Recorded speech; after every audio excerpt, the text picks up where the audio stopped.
guys! Welcome back to my channel. I know I've been gone for a super long time. For today, I'm going to do a makeup tutorial on this look that I'm wearing right now. And on this video, I played with the Modern Renaissance palette. Please don't forget to hit the subscribe button down there. So if you're not yet subscribed, subscribe now. So if you guys want to see how I did this look, keep on watching.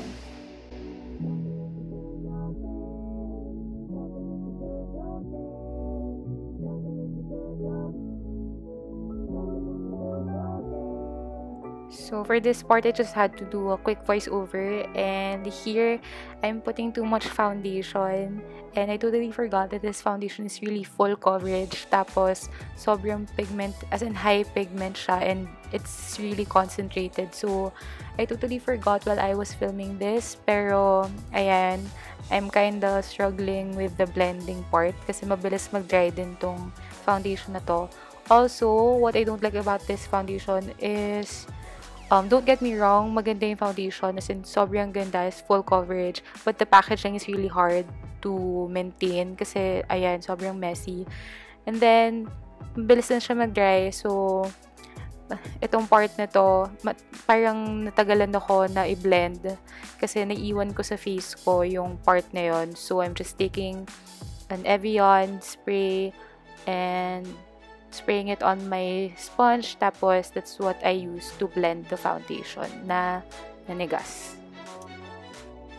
Okay, so since ang dami kong nalagay na foundation, I'm just using the clean side of my sponge to blend everything out para mas maging thin yung foundation sa skin ko.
since I have lash extensions on right now, I just have to line my eyes very carefully kasi ayoko na magulo yung lashes. Also, I'm not going to use any false lashes on this video kasi bawal talaga pag meron kang lash extensions.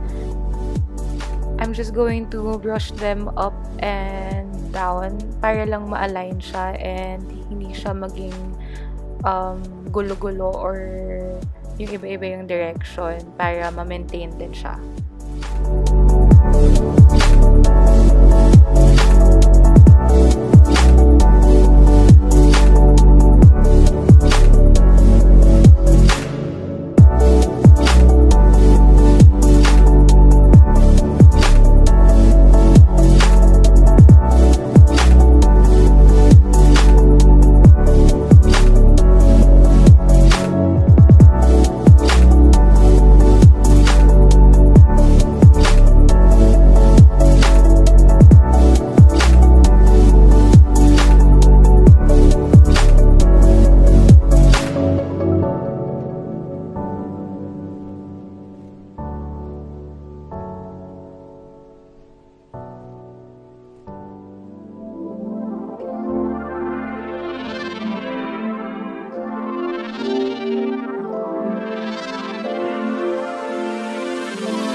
Alright, that's it for this video, guys. Thank you so much for watching and I hope to see you guys on my next video. If you like this video and if you want more tutorials or if you have any suggestions that you guys want me to do a video about or a look that you guys want me to do, just comment down below and just suggest whatever you guys want to see on my channel. And I hope to see you guys on my next video.